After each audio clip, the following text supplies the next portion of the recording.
तो प्रिय विद्यार्थियों, नवोदय विद्यालय प्रवेश परीक्षा के मानसिक योग्यता परीक्षा में जो 40 प्रश्न पूछे जाते हैं, वो 10 प्रकार की जो एग्जाम होती है, 10 प्रकार का जो परीक्षण होता है, उसमें से एक परीक्षण जो आज है वो पैटर्न पूरा करना या अपूर्ण आकृति को पूर्ण करना या पैटर्न को फिट करना, आकृति को फिट करना, कोई भी इसको बोल सकते हैं हम। लेकिन इसका सर्वप्रथम हम जो ऊपर निर्देश दिया हुआ है वो पढ़कर प्रश्नों का उत्तर देंगे।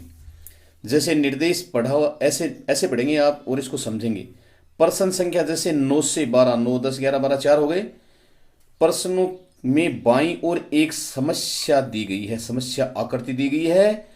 इस आकृति का एक भाग गायब है और दाईं तरफ दी गई है 4 आकृति ABCD।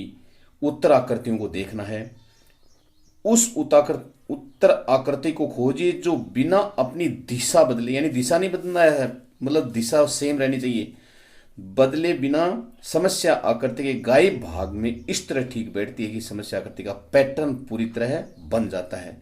सही उत्तर चुनकर OMR उत्तर पुस्तिका में गोला काला करें। तो अब इसका पहला प्रश्न देखिए आप। इन उदाहरणों से आपको अच्छी तरह से क्लियर हो जाएगा। अब पहले तो इस आकृति को आप अच्छी तरह से देखिए, जो समस्या आकृति इसमें देखिए 3 जो खाने बने हुए हैं उनमें कोई न कोई एक आकृति बनी हुई है और चौथा भाग इसका खाली है। अब इसी पैटर्न के चलते इसको पूरा करना है।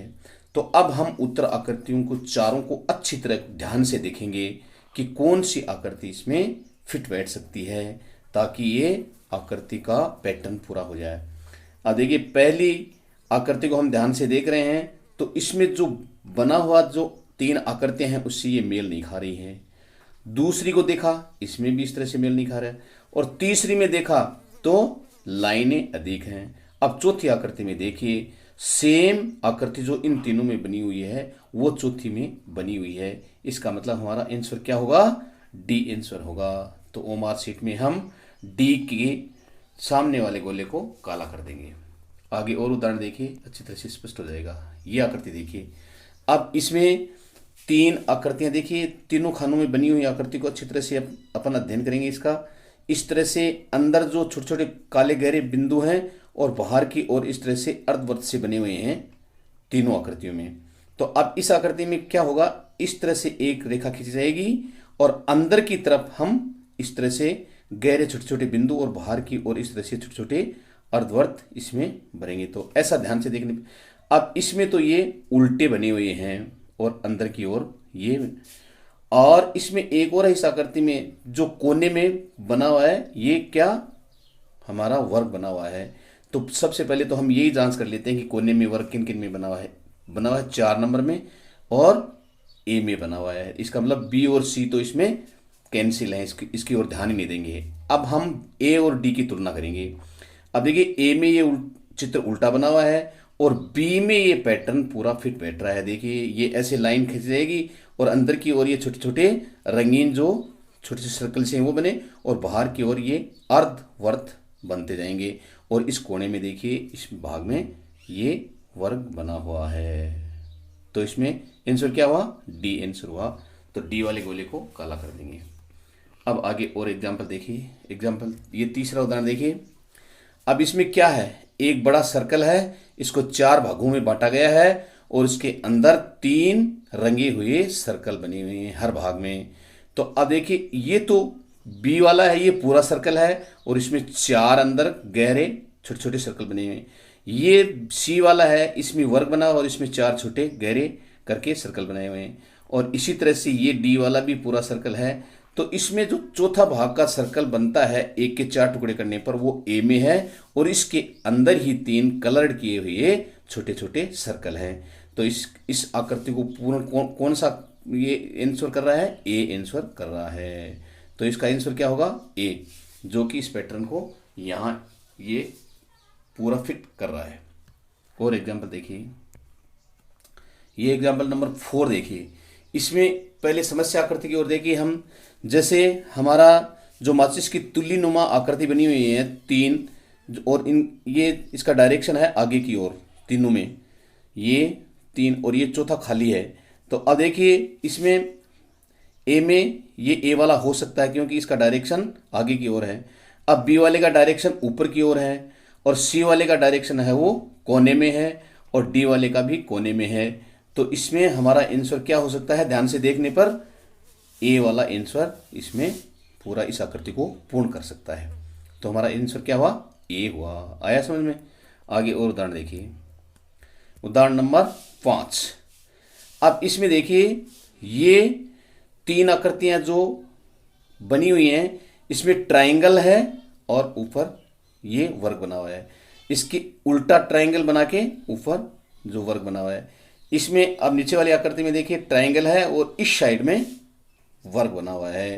तो अब इसका अर्थ क्या होना चाहिए कि इसमें इस तरह का इसकी विपरीत दिशा में ट्रायंगल बना के इस कोने में क्या होना चाहिए, वर्ग होना चाहिए। तो सबसे पहले तो ये जांच कर लेंगे हम, ये राइट साइड में जो कोना है उसमें वर्ग कौन कौन से में है। इसमें नहीं है, इसमें भी नहीं है, इसमें भी नहीं है। तो देखने से स्पष्ट हो गया कि कोने में वर्ग केवल सी में है और ट्रायंगल ये विपरीत दिशा में बना हुआ है। तो हमारा इसमें आंसर क्या होगा, सी आंसर होगा। इस तरह से खोज लेंगे। इसमें आया समझ में। आगे और उदाहरण देखिए, ये उदाहरण नंबर 6 देखिए। इसमें देखिए ये पहले जेड ऐसे था और फिर इसमें एकदम सीधा जेड तीरनुमा बन गया और फिर इसके विपरीत दिशा में इस साइड में ऐसा कैसा चित्र बन गया। तो अब जो ऊपर बना हुआ है जेड नुमा आकृति वो इसमें ऐसा का ऐसा बननी चाहिए विपरीत दिशा में। तो इसमें ए में देखेंगे ये तो उल्टा जेड बना हुआ है और ये बी वाला है ये जेड सीधा है, ये हो सकता है। और ये सी वाला है ये उल्टा बना हुआ है और ये डी वाला है इसमें आगे का जो है उसमें तीर का निशान नहीं है। तो स्पष्ट है कि देखने से जैसा ये जो चित्र बना हुआ है ये ऐसी आकृति का चित्र कहाँ है, बी में है। तो हमारा आंसर क्या हुआ, बी आंसर हमारा सही हुआ। तो बी वाले गोले को काला कर देंगे। आगे और एग्जाम्पल देखिए, एग्जाम्पल नंबर 7। अब देखिए इसमें 3 जो 4 भागों में बटा हुआ है ये आकृति, तो 3 आकृति बनी हुई है, चौथी खाली है। खाली की जगह हमें पैटर्न को पूरा करना है। तो ऊपर की पहली तीनों आकृतियों का अध्ययन करेंगे अपन। देखिए इस तरह से ये तीर जैसा निशान और इसके बिल्कुल सामने तीर जैसा विपरीत दिशा में निशान है। अब ऐसा का ऐसा चित्र यहाँ नीचे बनाया है और इसके विपरीत ऐसा तीरनुमा चित्र यहाँ बनना चाहिए। तो अब हम चारों आकृतियों को अच्छी तरह से अध्ययन करेंगे कि ऐसा कौन सी में बन सकता है। अब ए में देखिए इसमें है लेकिन इसकी लाइन आगे नहीं बढ़ी हुई है और ऐसा ही इसमें भी ऐसा ही है, तो ये नहीं हो सकता। और इसमें भी देखिए लाइन नहीं है। तो चौथी आकृति को हम अच्छी तरह से अध्ययन करेंगे तो ये इसके एकदम यहाँ फिट बैठती है और ये इसका विपरीत दिशा में बना हुआ तीरनुमा आकृति है। तो हमारा इसका आंसर क्या होगा, 4 नंबर हमारा आंसर डी होगा। आया समझ में। आगे और एग्जाम्पल देखिए, एग्जाम्पल नंबर 8। उदाहरण 8 में हमने देखा कि 3 आकृतियों में जो चित्र बने हुए हैं उसको हम अच्छी तरह से देख रहे हैं। देखिए तीनों आकृतियों में एक एक तो ये ट्रायंगल है यानी त्रिभुज बना हुआ है और कोने में बना हुआ है वर्ग। ये देखिए कोने में और इस कोने में भी वर्ग बना हुआ है और ये ट्रायंगल। तो अब क्या होना चाहिए, और एक ऐसी लाइन खींची हुई है तो ये लाइन यहाँ पूरी इसको क्रॉस करेगी और इस कोने में सबसे पहले तो हम देखेंगे ये राइट साइड में जो दाहिनी ओर का कोना है इसमें वर्ग होना चाहिए। तो इसमें देखेंगे नहीं है तो ये नहीं हो सकती। इसमें बना हुआ है लेकिन इस आकृति को अभी हम रखेंगे एक बार देखने के लिए। और इसमें भी बना हुआ है और डी में भी नहीं है। तो ए और डी तो कैंसिल हो गया। अब बी और सी का अध्ययन करेंगे। तो बी में तो आकृति में क्या है, जोड़ के निशान जैसा चित्र बना हुआ है अंदर। अब इस आकृति में ये सारे फिट बैठ रहे हैं। ये देखो इस दाहिने कोने में ये वर्ग बना हुआ है और ये ट्राइंगल बना हुआ है ही और ये बीच से ये लाइन गुजर रही है। तो ये आकृति हम यहाँ से उठाकर सी को इसमें फिट करें तो ये पैटर्न इसका पूरा हो सकता है। तो इसमें आंसर क्या हुआ, सी आंसर हुआ। इस तरह से हम पैटर्न को पूरा करने के लिए आकृतियों का अच्छी तरह से अध्ययन करेंगे तो हमारा उत्तर हमें प्राप्त हो जाएगा। आगे का उदाहरण और देखिए। ये देखिए इसमें अर्धवर्ताकार दो दो छोटे छोटे अर्धवर्त बने हुए हैं और बीच में एक एक लाइन इस तरह से रेखा खींची गई है। इसी तरह से यहाँ उल्टे मतलब अर्धवर्ताकार आकृति बनी हुई है और एक एक लाइन इसमें खींची हुई है। अब इस पैटर्न को पूरा करने के लिए हमें कैसा चित्र चाहिए, ऐसा 2 अर्धवर्त बनेंगे और एक एक खड़ी रेखा होगी। तो इसमें तो यहाँ देखिए उल्टा बना हुआ है, तो ये नहीं हो सकता। इसका यानी ये बाईं साइड में बना हुआ है, ये नहीं हो सकता। और इसमें ये हो सकता है, और इसमें ये देखिए राइट साइड में बने हुए हैं। इसका मतलब नीचे की ओर दोनों जो अर्धवर्त हैं और एक एक लाइन है, वो कौन सी आकृति में है? सी में है। तो कौन सी आकृति इस पैटर्न को पूरा कर रही है? सी आकृति इस पैटर्न को पूरा कर रही है। तो इसका आंसर क्या हुआ? सी हुआ। आगे और एग्जाम्पल देखिए, ये एग्जाम्पल नंबर 10 देखिए। इसमें समस्या आकृति इस तरह, इसमें क्या बने हुए हैं? ट्राइंगल बने हुए हैं दो हर आकृति में, और एक छोटा रंगीन इस तरह का यहाँ सर्किल सा, ये जो हमारा स्क्वायर बना हुआ है। और इसमें बना हुआ है जो ये ट्रायंगल है, इसमें एक एक लाइन है और इसमें छोटा सा रंगीन सर्कल है। और इसके विपरीत दिशा में भी सेम, इसका उल्टा ट्रायंगल और एक एक खड़ी रेखा और बीच में ये बना हुआ है रंगीन सर्कल। अब इस आकृति का मतलब ये हुआ कि इस आकृति के विपरीत दिशा में ऐसा चित्र इसका उल्टा बनना चाहिए। तो अब देखिए दोनों ट्रायंगल तो ऐसे होंगे ही होंगे, और ये जो आकृति होगी एक छोटी क्लर्ड आकृति भी होगी। तो ऐसा देखेंगे हम। सबसे पहले इन चारों को अच्छी तरह से हम देखेंगे। तो इसमें तो ये आकृति जो ऊपर बनी हुई है वैसा का वैसा बना हुआ है। अब इसमें ये देखिए ये आकृति हो सकती है। इसमें ये देखो बाईं ओर बना हुआ चित्र और इसमें दाईं ओर बना हुआ। तो हमारा आंसर इस पैटर्न को पूरा करने के लिए कौन सा हो सकता है? बी आंसर इसका हो सकता है। तो यहाँ बी वाले को गोले को काला कर देंगे। तो ये हुआ हमारा इसमें बी आंसर। आगे उदाहरण देखिए, और उदाहरण देखिए, उदाहरण नंबर 11। इसमें देखिए अब तीनों आकृति, तीन भाग जो हैं आकृति बने हुए हैं उनको अच्छी तरह से देखेंगे। चौथा खाली है। तो इसमें देखिए ये एक्स बना हुआ है, इसमें भी एक्स बना हुआ है, इसमें भी एक्स बना हुआ है, और एक एक लाइन इस तरह से इनको एक्स को बीचों बीच काट रही हैं। तो अब इस आकृति में भी एक्स बनना चाहिए और एक बीचों बीच ऐसी लाइन काटनी चाहिए। तो अब देखिए इसमें एक्स तो बना हुआ लेकिन बीच से रेखा नहीं काट रही है, ये नहीं हो सकता। इसमें एक्स नुमा आकृति है वो ठीक तरीके से नहीं है। अब इसमें देखिए ये एक्स नुमा आकृति बन रही है और रेखा काट रही है। अब इसमें भी एक्स नुमा आकृति तो है और बीच से काट, लेकिन इसमें खड़ी रेखा और दे दी है, इसलिए ये नहीं हो सकता। तो इस पैटर्न को पूरा करने के लिए हमारे यहाँ कौन सा आंसर होगा? ये देखिए सी में एक्स नुमा आकृति है और बीच से इसको रेखा काट रही है। तो इसका आंसर हमारा सी नंबर आंसर हुआ, जो कि इस पैटर्न को पूरा कर देगा। इस तरह से एक्स बना हुआ है और ये एक आड़ी रेखा है। और उदाहरण देखिए, उदाहरण नंबर 12। इसमें देखिए ट्राइंगल बने हुए हैं और इसका शीर्ष है वो थोड़ा सा कलर कर दिया गया है, और ये विपरीत दिशा में फिर ट्राइंगल बन गया और इसके शीर्ष को थोड़ा कलर कर दिया गया है। इसी तरह से ये जो तीसरी आकृति है इसमें भी ट्राइंगल बना है और इसके शीर्ष को थोड़ा कलर किया गया है।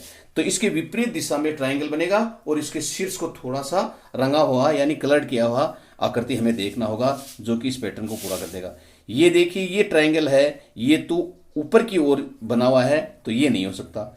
ये ट्राइंगल है, इसकी विपरीत दिशा में बना हुआ है और सामने से ये थोड़ा शीर्ष इसका कलर भी है, ये हो सकता है। अब ये देखिए ये नीचे की ओर इसका शीर्ष है वो काला, ये नहीं हो सकता। और ये ट्राइंगल है, ये तो पूरा ही कलर्ड है। इसका मतलब इस पैटर्न को पूरा करने के लिए हमारे यहाँ कौन सा आंसर होगा? बी आंसर होगा, जो कि इसके बिल्कुल सेम चित्र नीचे की ओर बनेगा और इसका शीर्ष है वो थोड़ा कलर्ड है। तो बी हमारा आंसर इसमें हुआ। आगे और देखिए उदाहरण, उदाहरण नंबर 13। ये देखिए इसमें यहां आकृति पूर्ण करनी है जो खाली है। अब बाकी के पैटर्न को देखेंगे। ये देखिए इसमें एक ट्राइंगल बना हुआ है, ट्राइंगल के अंदर दो रंगे हुए छोटे छोटे और चित्र बने हुए हैं इसमें, और इसके नीचे जो आकृति बनी हुई है वो इसके ठीक विपरीत दिशा में ट्राइंगल है और विपरीत दिशा में जो कलर्ड किए हुए हैं वो विपरीत दिशा में बने हुए चित्र हैं। इसी तरह से इन आकृतियों में भी ऐसी ही है, ट्राइंगल बना हुआ है और विपरीत दिशा में ऐसा कैसा ये चित्र विपरीत बना हुआ है। इसमें भी देखिए ट्राइंगल बना हुआ है और जो कलर्ड जो चित्र हैं वो इसके नीचे जो ट्राइंगल में बने हुए वो विपरीत दिशा में है। तो यहां हमें क्या करना है, इस आकृति में हमें ऐसी आकृति खोजनी है कि ट्राइंगल बना हुआ पहला और नीचे जो ट्राइंगल बना हुआ वो विपरीत दिशा में बना होना चाहिए, और जो अंदर की आकृति जो कलर्ड है वो विपरीत दिशा में होनी चाहिए। तो हम ध्यान से देखें इन चारों आकृतियों को, तो डी तो बिल्कुल नहीं हो सकता, इसमें कोई अंदर कलर आकृति नहीं है, तो इसको छोड़ देंगे। और ये सी वाला है, इसमें ऊपर नीचे कोई विपरीत आकृति बनी नहीं पा रही है। और फिर हम अध्ययन करेंगे ए का। तो ए में भी देखिए आप, अंदर दो दो आकृति नहीं है। तो ये बी वाले को देखिए अच्छी तरह से, इसमें देखिए ट्रायंगल बना हुआ है ऊपर की ओर और नीचे विपरीत दिशा में बना हुआ ट्रायंगल है। और जो ये कलर्ड आकृतियां हैं ये देखिए दोनों विपरीत दिशा में हैं। तो इसमें कौन सा आंसर होगा? बी आंसर होगा, जो कि इस पैटर्न को पूरा कर देगा, इस आकृति को पूर्ण कर देगा। आया समझ में? तो हमारा आंसर हुआ यहाँ बी। आगे और उदाहरण देखिए, उदाहरण नंबर 14। इसमें देखिए ये इस तरह का कुछ गोलाकार चित्र बना हुआ है और अंदर प्लस का साइन है। अब नीचे इसके विपरीत जो गोलाकार आकृति बनी हुई है, अंडाकार आकृति, और अंदर प्लस का निशान है। इसी तरह से इस भाग में भी इस तरह की अंडाकार आकृति बनी हुई है और अंदर प्लस का निशान है, ऊपर ये खाली भाग छोड़ा गया है। अब इसमें कौन सा पैटर्न पूरा करेगा? तो इसमें अब ऊपर की ओर जो आकृति आएगी वो अंडाकार इस तरह की आकृति आके और अंदर प्लस का निशान आएगा। तो हम पहले इन चारों आकृतियों को ध्यान से देखेंगे। तो सबसे पहले सी को देखिए, इसमें तो प्लस का साइन ही नहीं है, तो इसको बाहर कर दीजिए आप, है कि नहीं? ये बिल्कुल नहीं हो सकती। और ये बी वाली आकृति है, ये दोनों ओर इस पूरे जो बाहर का जो हमारा वर्ग है इसको स्पर्श करती है, इसका मतलब ये भी नहीं हो सकती। और डी वाली आकृति को अपन देखें तो ये आकृति है वो इससे मेल जरूर खा रही है, और ये जो ए वाली आकृति है वो भी इसमें मेल खा रही है। अब हम इन दोनों आकृतियों को ध्यान से देखेंगे, इनमें से कौन सा हो सकता है। तो इनमें देखिए क्या अंतर है। ये आकृति थोड़ी इनमें बड़ी लग रही है और ये जो आकृति है वो इनसे मेल खाती आकृति लग रही है।